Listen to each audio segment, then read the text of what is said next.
So much, Christine. Welcome everybody this evening. And we are so fortunate to have my friend and colleague, Dr. Alexandra Papaioannou, professor of medicine, geriatrician in the Division of Geriatric Medicine, Rheumatology, and the Department of Health Research Methods, Evidence, and Impact here at McMaster University. Also the Tier 1 Canada Research Chair in Geriatric Medicine and Healthy Aging, Executive Director of the GERIS Center for Aging Research, and Chair of the Regional Geriatric Program Central. Today, Alex is going to be talking to us about a hugely important topic around bone health, osteoporosis, and fracture prevention. So take it away, Alex. It's great to have you here this evening. Thank you, everybody, for spending your evening with us. Really excited to share with you the new guidelines. And all righty. And can we see the slides?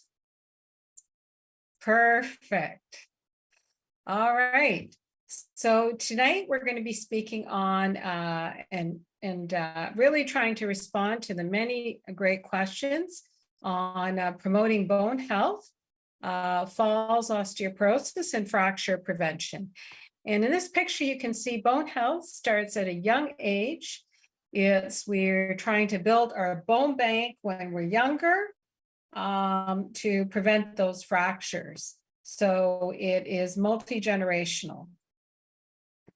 Just so people know, there's a number of sites that you can go to, including the Optimal Aging Portal, the GERIS Center, and Osteoporosis Canada, as well Alex, as... sorry to interrupt. I think you might have to stop and reshare because it's not showing the slides advancing. Okay. How about now? There you, yeah, that's working. Great. Sorry about that. Yesterday we had exciting release of our new guidelines. I was the lead author in 2010, and Dr. Suzanne Moran has led the 2023 guidelines that were just published, that are open and freely available. And so the clinical practice guidelines look at fracture risk, who should be screened, look at health promotion, exercise and nutrition, and medication. So we'll be talking about all these opportunities. So the new guidelines have an integrated approach and really focus, and I'm going to talk to all of these, they focus on, for everybody, muscle and balance, strength exercises at least twice a week.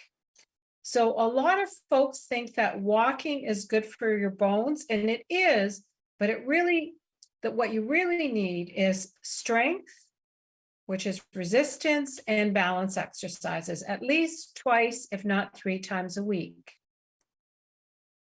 Vitamins are fine, but you really should be getting your, ideally your calcium from foods rich in calcium. And there's a nice calcium calculator on Osteoporosis Canada's website. The International Osteoporosis Foundation also has a nice calculator. And dietary protein is really important, especially as you get older. And we'll talk more about that, how important the protein is in building the collagen in our bones. Vitamin D, our new guidelines have focused on a lower dose. Often we need supplements because of our latitude. We'll talk again about the risk factors for osteoporosis. But in our new guidelines, important things are that anybody over the age of 40 should be screened if they've had a fracture. And really, those are the key changes in the frequency of screening for bone density. So what are bone basics? What are important things for everybody? Bone is a living tissue. It's a framework of protein that's hardened by calcium and other minerals. And I really like the analogy of the bridge. This is kind of that lace work that you see there is trabecular bone under the bridge. And that's the kind of bone that we often see in the spine. In the hip, we see that cortical, thicker bone. And the wrist has a mix of both. Now, if you can imagine if one of those lacy, under the bridge of one of those lacy struts started to fall apart, the bridge could break easily. And that's what happens when we see in spine fractures. So what is osteoporosis exactly? It comes from the ancient Greek word, porous, bone. That's what osteoporosis means, and it means that it's low bone mass and the tissue is weaker. So you can imagine when you fall with that normal bone, and that's why we work with a lot of engineers at the university, because a lot of osteoporosis is around mechanics of bone.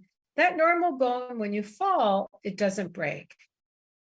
The image you see, the osteoporotic bone, when those struts start being weak, a loud cough or a hard cough or a strong hug or the wrong fall will break the wrist, for instance. So, we often hear, well, it was icy and I broke. Well, when you were 25, you didn't break a bone. But when you're older and those struts start getting weaker, especially say in women tend to fracture their wrist, have that lacy bone after menopause. Men have stronger cortical bones at the wrist, so they tend not to fracture at the wrist. So what are typical osteoporotic sites where we fracture?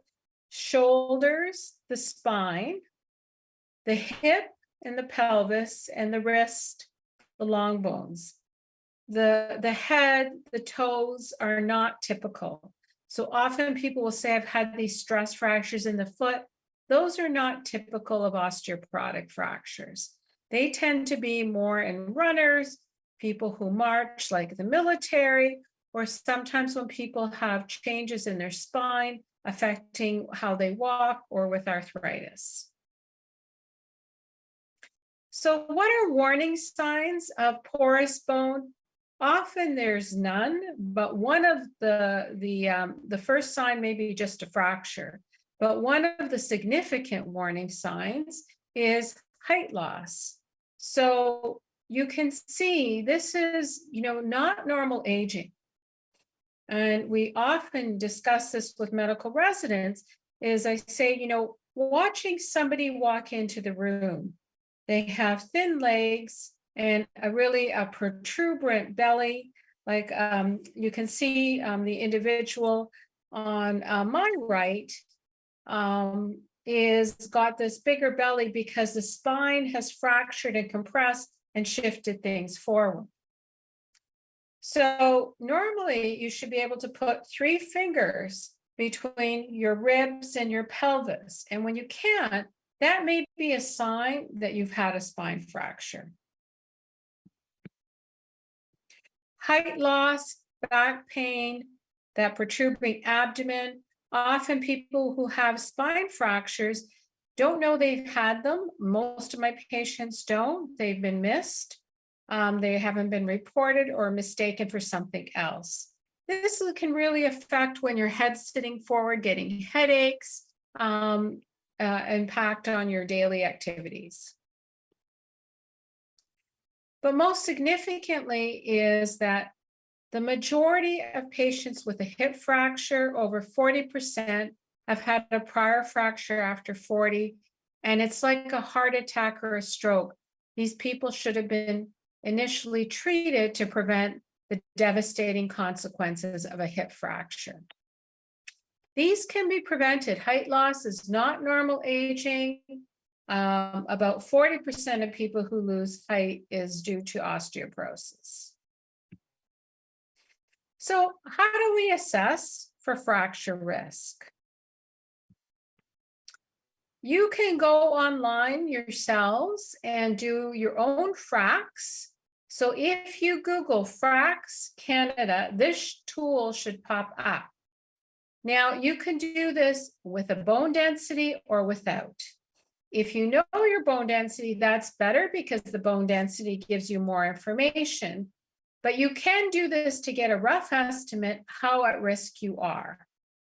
And this will tell you if you have a score over 20 for major osteoporotic fracture or at a hip 3%, you really likely need medication.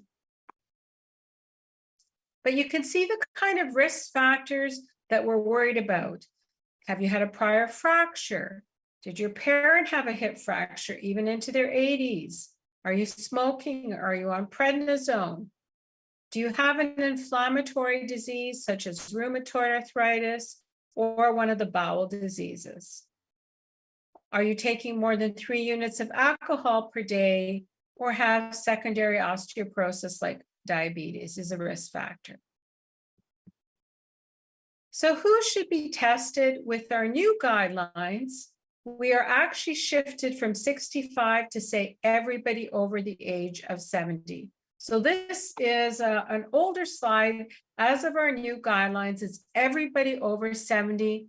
Between 65 and 70, if you have one clinical risk factor of the ones I just mentioned, and between 40 to 65, it's really using the Frax to see, is this person at risk? And then have a bone density. And this applies to both men and women. We know men in this disease tend not to be treated as aggressively as women. So the Frax is like a cholesterol test. You need the cholesterol, but we also, when we look at the cholesterol to predict your heart disease, we look at your family history. If you've had a heart attack or a stroke, the same with osteoporosis. We look at other risk factors that I just mentioned, and falls being one of them. I should stress that the most important risk factor is if you've had a fracture in the past year, you are very high risk. So just like a heart attack or a stroke, if you've had a heart attack or a stroke, that first year is your highest risk time. Same with the fracture. So what are bone healthy lifestyle choices? Nutrition is really critical. Bone is a living tissue. We need to get calcium and protein to maintain healthy bones, as well as vitamin D. So calcium is ideally from diet. Really, there has been no evidence that calcium from your diet actually decreases heart disease, not increases it.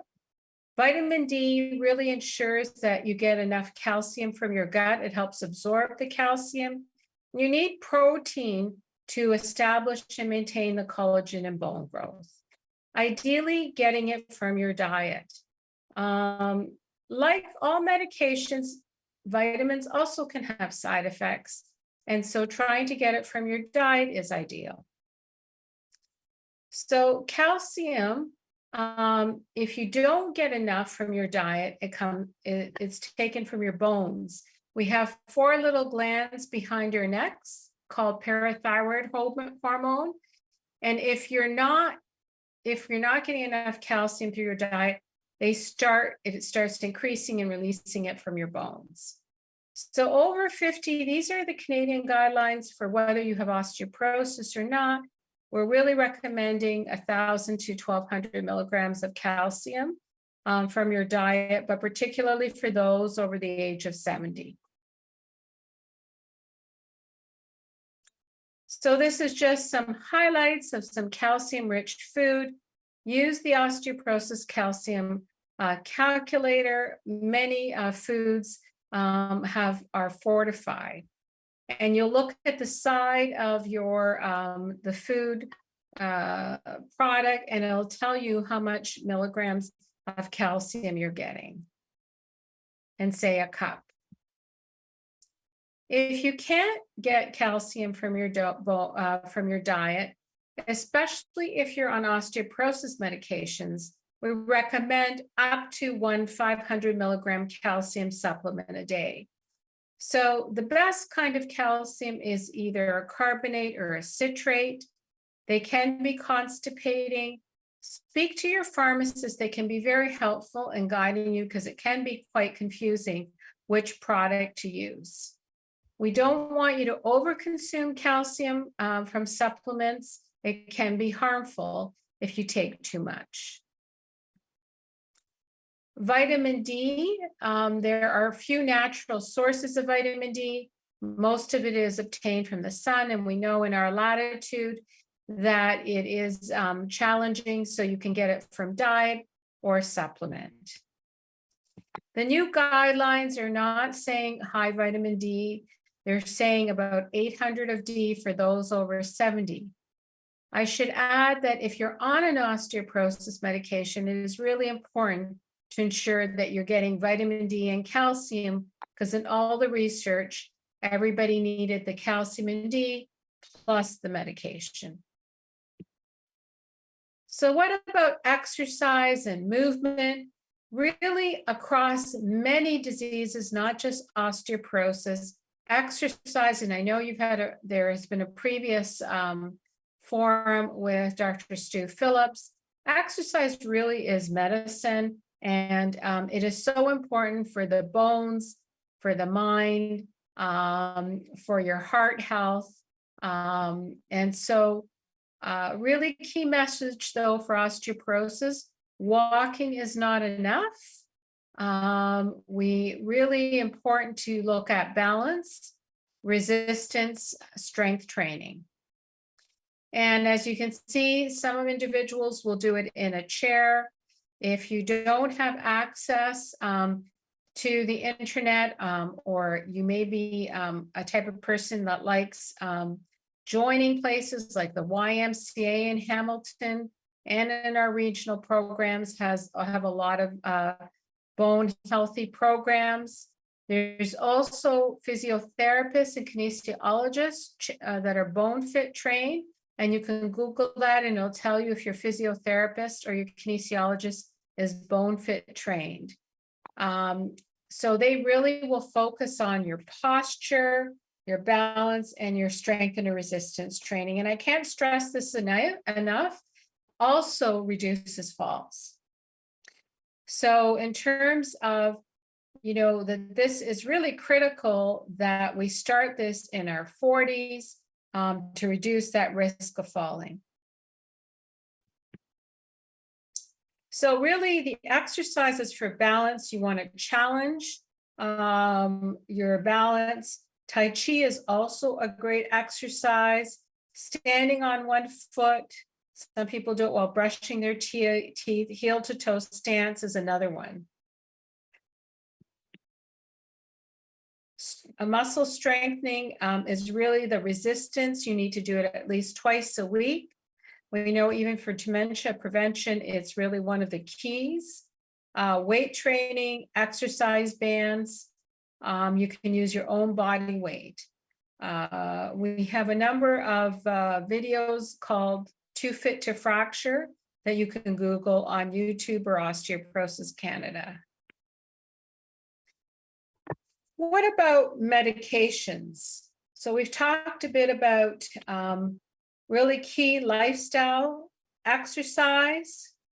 The Canadian guidelines say at least 150 minutes, aerobics, combination where you're a little short of breath, resistance and balance. We've talked about nutrition. We've talked about screening and knowing your family history. Modifying smoking and alcohol.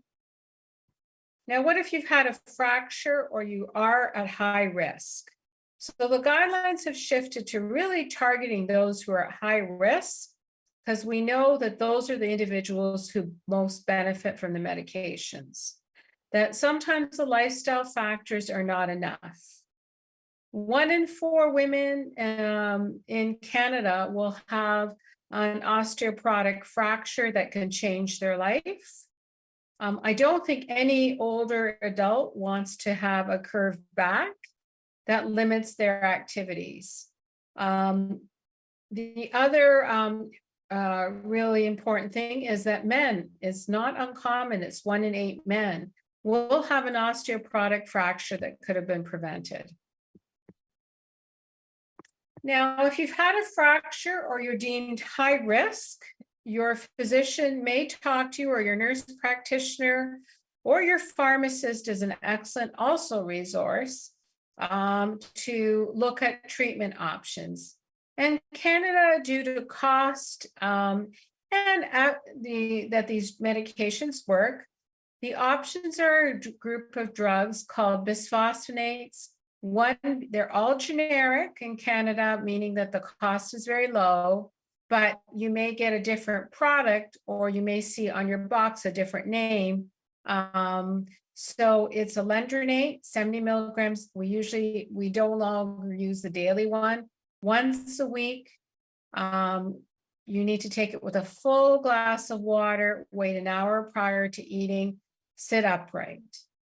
Risedronate is another drug in this class. It's 35 milligrams, same. There is a delayed release form that you can take with food. We also have zoledronic acid that can be given intravenously once a year.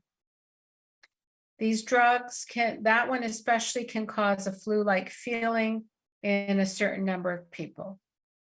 All these drugs rarely can be associated with an ulcer in the jaw called osteonecrosis in the jaw, or rarely with an atypical fracture of the femur. They're rare, they're 1 to 100 out of 100,000. Especially if you're not monitored, we generally are recommending these drugs be used for 3 to 6 years and then reevaluated. With the oral bisphosphonates, some people will have reflux, and so this is not the ideal option for them.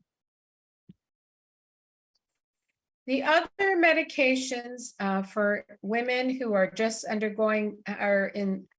the stage of menopause and having hot flushes, hormone replacement may be an option. There are potential side effects such as blood clots, stroke, heart disease, and breast cancer. So really important to talk to your family doctor about this. There is also a medication called denosumab, which is given by needle twice a year. And it's important with this medication that you have adequate calcium and D. Is rarely you can get a low calcium if you're not getting a calcium and D. And this drug as well has the rare side effects of an ulcer in the jaw and also these atypical fractures. Again, we know there's a lot of warning signs to side effects. It's not pain in the jaw, it's actual ulcer. And the people who haven't had good dental care are the most at risk, or high alcohol intake. Raloxifene, it's a selective estrogen receptor modulator. We use less often, but it is a treatment option.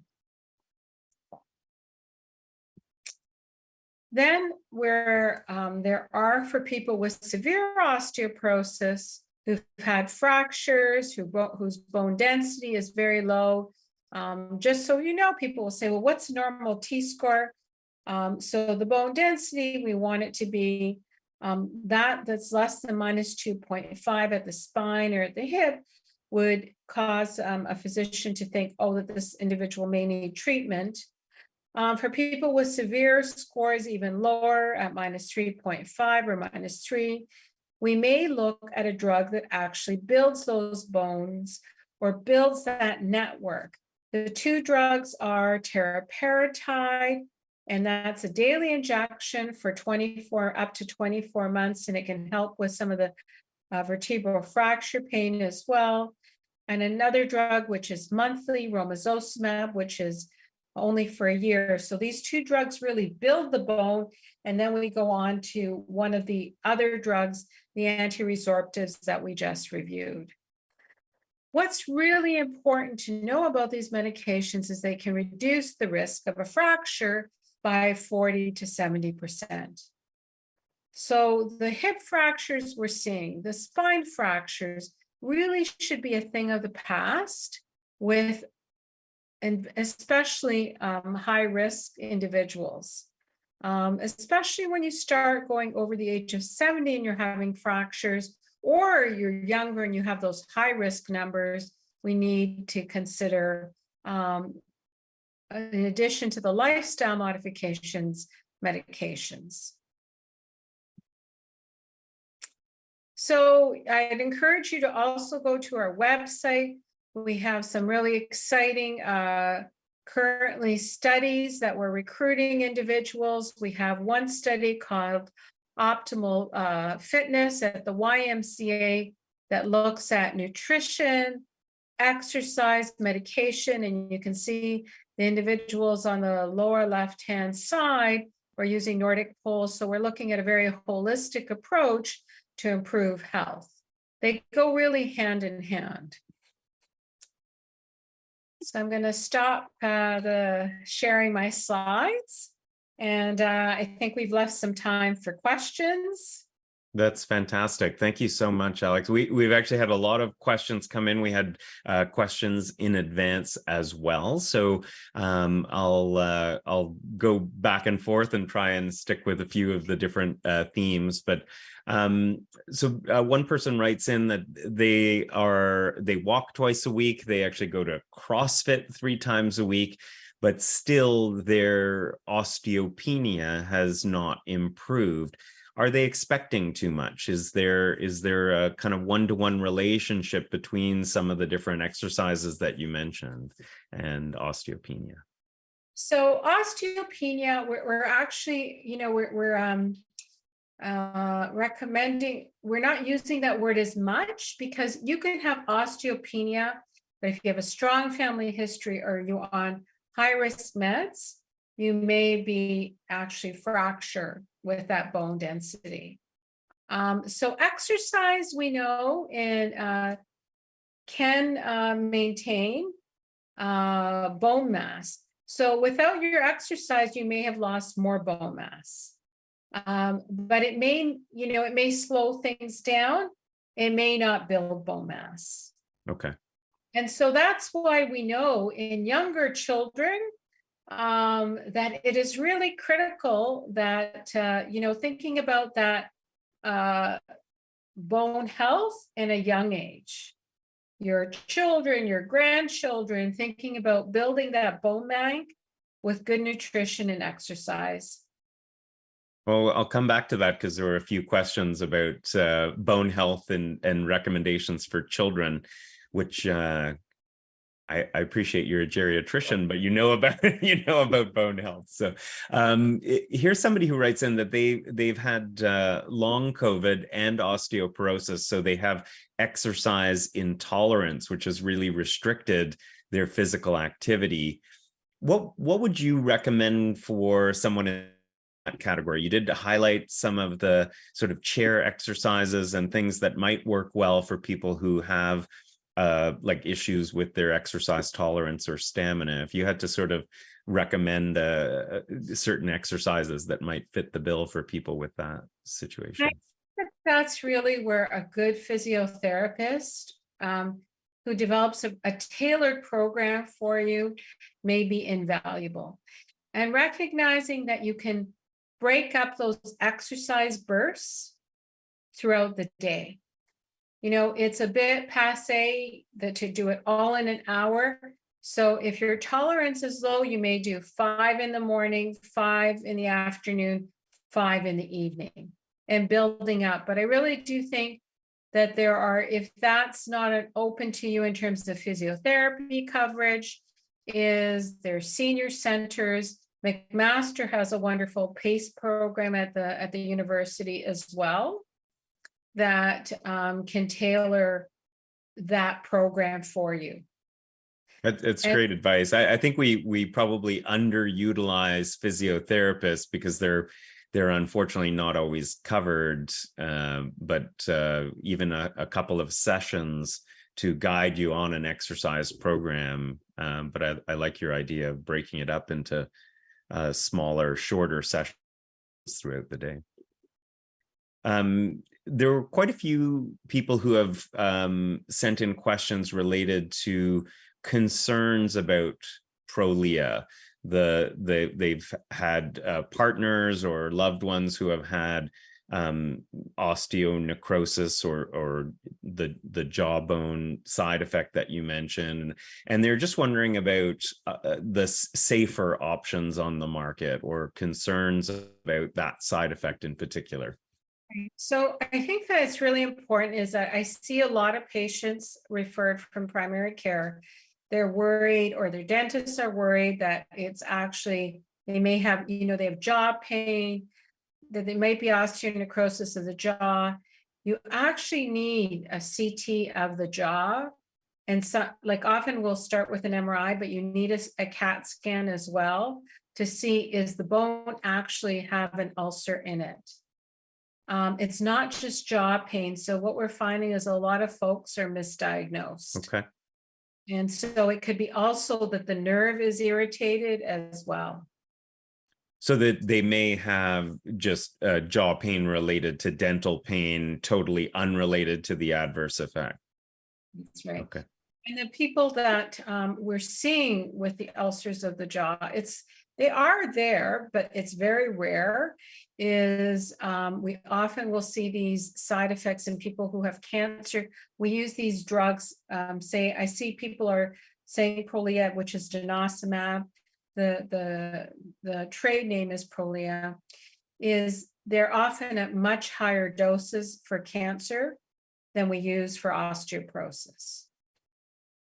So really, dental hygiene is really important. Is there any effect of, there was somebody talking about the injections and whether or not there might be any effect on arthritis with denosumab? So some people get a bit achy with their bones, but generally it's not been linked to arthritis, no. Okay. You may have some achy feeling the first couple of days. Are there any, we didn't talk as much in the presentation about falls prevention, but one of the questions that came in advance talking about preventative strategies were, are there any drugs to avoid to prevent falls? And then also, if you are traveling, are there strategies that might be helpful to prevent falls? I guess because you may be walking in unfamiliar areas or maybe encounter tripping hazards that you're not expecting. So again, exercise, unfortunately, it's not a pill, but if you do 180 minutes a week of balance resistance, you can reduce your falls risk by 20 to 30%, which is really profound. But it does require commitment.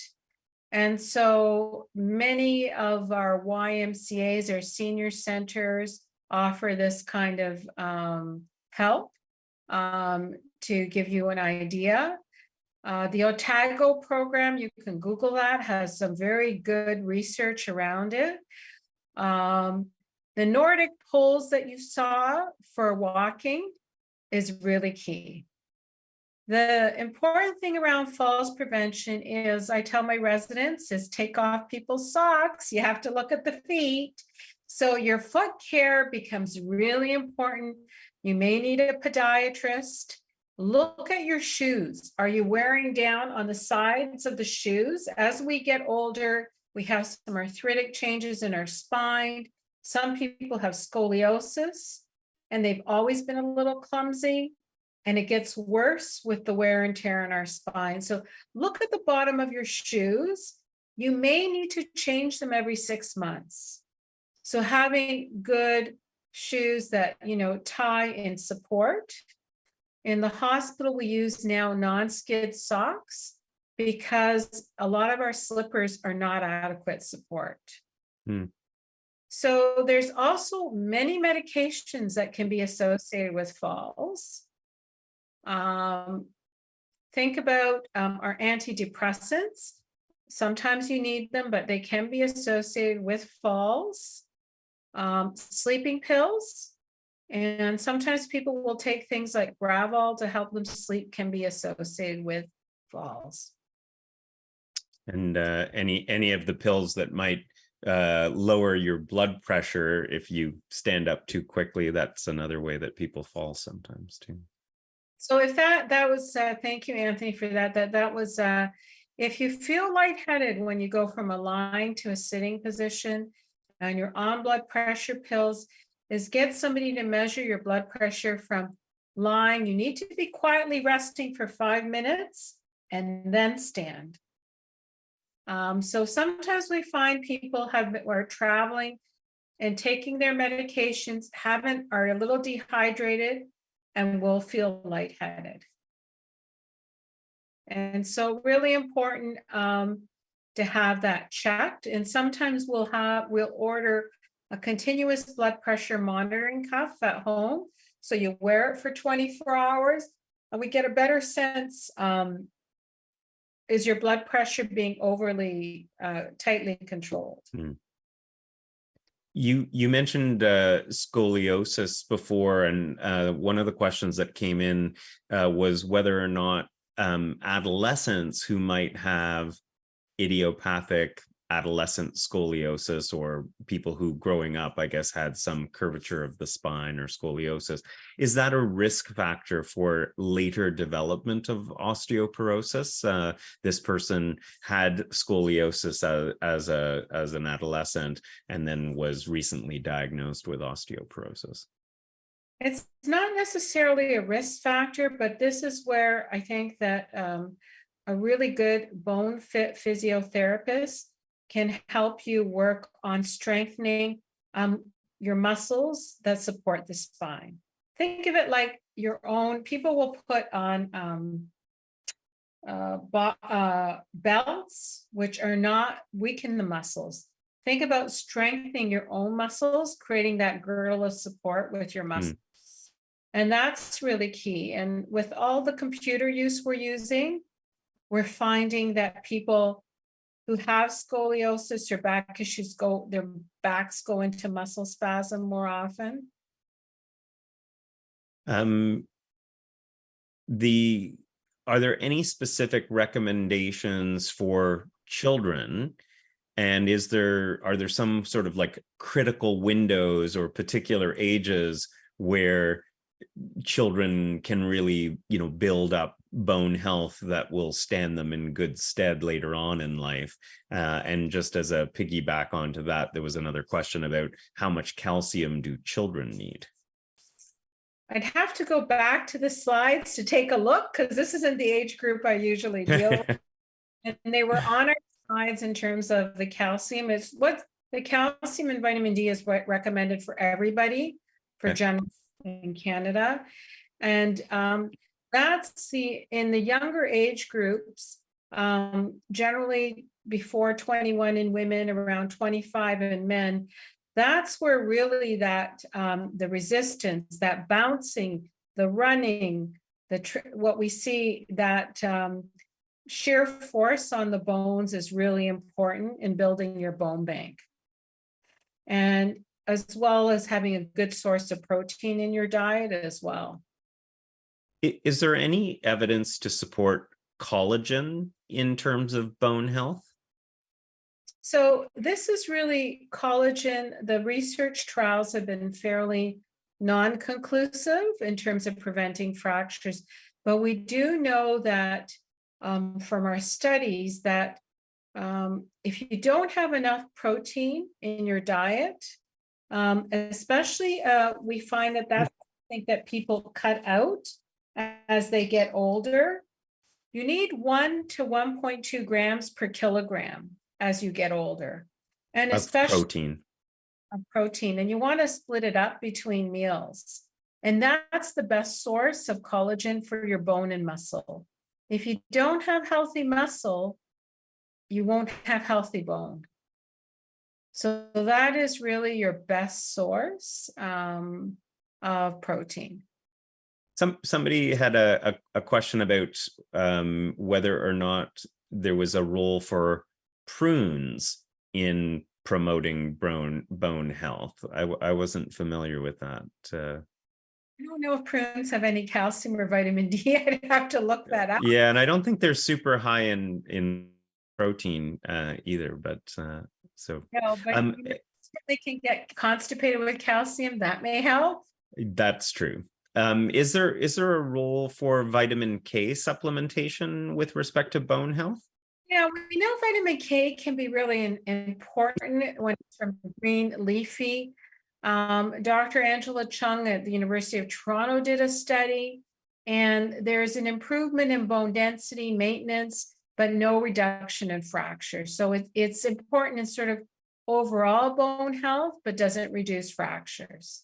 Okay. So, your green leafy vegetables, a good source. A couple of other calcium questions. Is the calcium that comes from dairy products the same as foods such as almond milk or calcium fortified orange juice? Most of them are calcium carbonate, so yes, they're very similar. Okay. But any variety of calcium from all sources, many of our, Mediterranean, Middle Eastern may be lactose intolerant. Is it recommended that if you are taking a calcium supplement that you also have magnesium? So it's often helpful because you get less bloating and constipation if it has magnesium. And it is an element that we have in bones. And I see somebody's asked, what do you mean by you need healthy muscle to have healthy bone? What we're increasingly finding, like our research at McMaster, is we find people who have sarcopenia, which is the difficulty getting out of chairs, the weak leg muscles, their bones are not as healthy. They tend to have a greater risk for osteoporosis. So that pulling of the muscle on the bone is doing something. There's a couple questions about crushed eggshells. There was one person saying a physiotherapist had recommended that, and somebody else has put that as a question as well. Any thoughts on that? It's not my first source. I would go to. I feel like well, and here's something. What about bone-derived calcium that can be purchased in capsules? Yeah, I mean, you can look at all those. You just really need to know with your pharmacist. I would go over with how much of it is bioavailable. Some of these are like for a while, there was a run on calcium from coral. And what they found was it was quite contaminated because coral is the oceans. So my best advice would be with these products is really review it with your pharmacist, who are experts often on how much of is it bioavailable. The calcium carbonate and citrate tend to be more bioavailable. Some people are intolerant to them. The person who had posted the question about the prunes had a quick follow-up saying it's not that they're apparently high in calcium or other minerals, but at a conference that they recently attended, there was a study that showed improvement in bone density with 5 prunes a day, but it doesn't, I don't know what the mechanism would be from that. So I don't know either, and I'll have to look that one up. Thank you. I'm always pulling my patients. Do you have any recommendations or suggestions or information for people who might be interested in participating in studies? For sure. We have at MIRA, the McMaster Institute of Research and Aging, on their website, it'll go through all the current studies. The JERA Center as well, we list studies that you can enroll in. So those would be both good options, and we value participants in our studies. This is where, we're changing the face of science as we speak with these studies. And certainly McMaster is really a leading university internationally for osteoporosis and many other challenges as we age. Could you say a bit more regarding estrogen therapy for bone strength for postmenopausal women? So estrogen therapy, we know that estrogen is critical in bone health. And as at the time of menopause, that's when some of the women, the 1 in 4 women, will lose estrogen and lose bone really rapidly.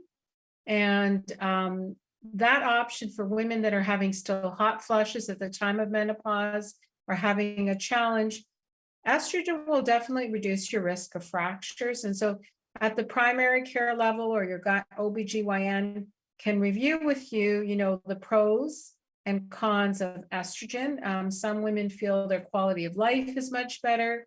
So always being informed, knowing the benefits and potential risks.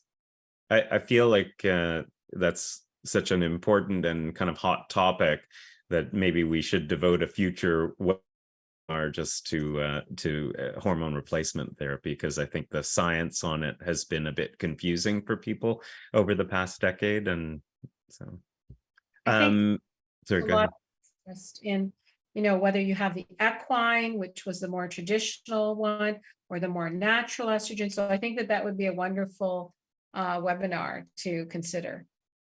Another question that came in was, is it a good idea to use a rollator walker to help prevent future falls? So we really have no direct research that a rollator walker prevents falls, but certainly many physicians will recommend, and physiotherapists and occupational therapists, if someone is unbalanced or having challenges, to use a walker. But that really is in addition to balance training. So really important that what I find is some of my patients will go to a walker and not continue with their balance and resistance and keeping up their strength. So what's important is the walker should be assessed properly, because I've seen a lot of people buy them at garage sales or have parents in the garage that they're using or friends. Make sure it's assessed properly for you. It can make a world of difference in terms of being able to get out during the winter months. And there's newer versions that are quite light. Places like Dell Pharmacy, Shoppers, the government gives you a rebate on some of these. There's a few questions that have come in just asking for some clarification around what types of tests, and I guess when, like, let's say you had concern about your bone health or you sort of wanted to get a baseline, is that something that would be done routinely? Would you check with your primary care provider? Would they order tests if it weren't indicated? Maybe you can just sort of cover off a few of those things. 10 years ago, a lot of individuals were getting them in their 50s or at the time of menopause. We've kind of shifted from that, and we're now saying everybody over 70 should get one at some point. If you're between 60 to 70, if you have one or more risk factors, and between 50 to 65, you have a strong family history, you've been on prednisone or you're on high-risk medication, go back to that FRAX and see how many of these risk factors, if I have a number of them, then it would be warranted. We also will often do blood tests. We'll check people's thyroids, especially if there's a spine fracture. We'll go on and check PSA.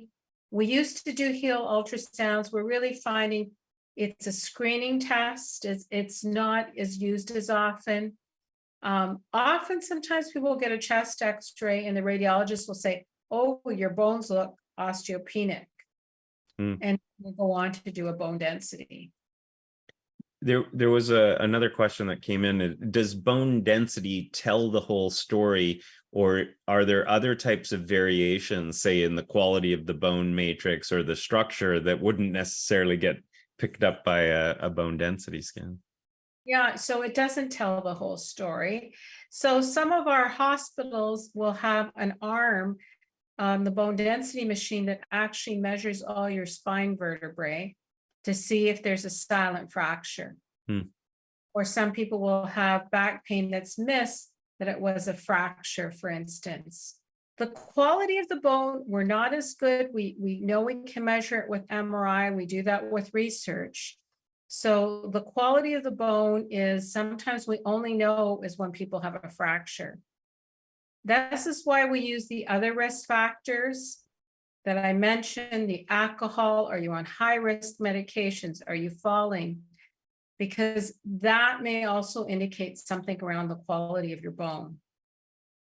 When we talked about medications that put people at risk for falls, we weren't thinking about one of the biggest drugs that does that, which is alcohol. And I would say many of the people that you and I see in hospital with recurrent falls, alcohol is one of the culprits. And so the combination of osteoporosis, falls, and often other neurologic issues.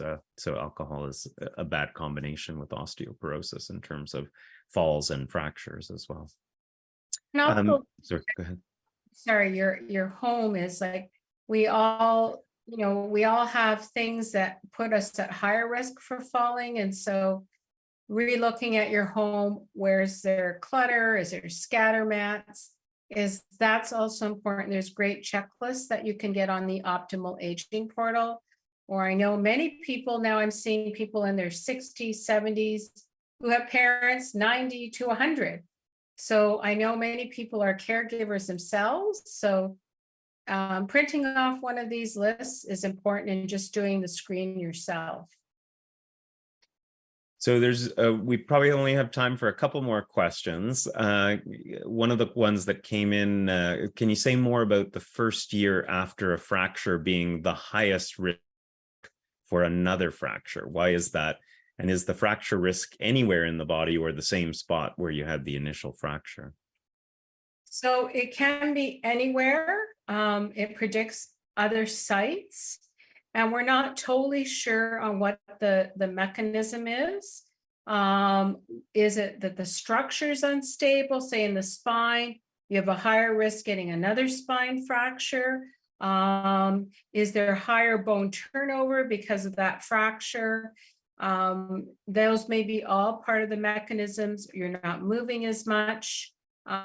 We know that people lose bone very quickly when they are admitted to hospital. There's a high bone loss, even just a couple of days in bed.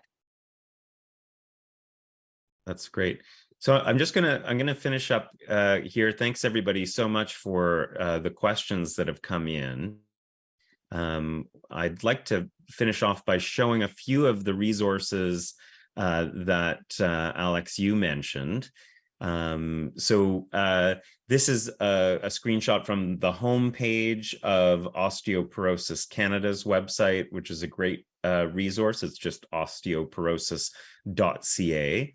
The new clinical practice guideline is there, the calcium calculator. This is a screenshot from their calcium calculator on the site. They also have the link to the fracture risk assessment tool that you mentioned.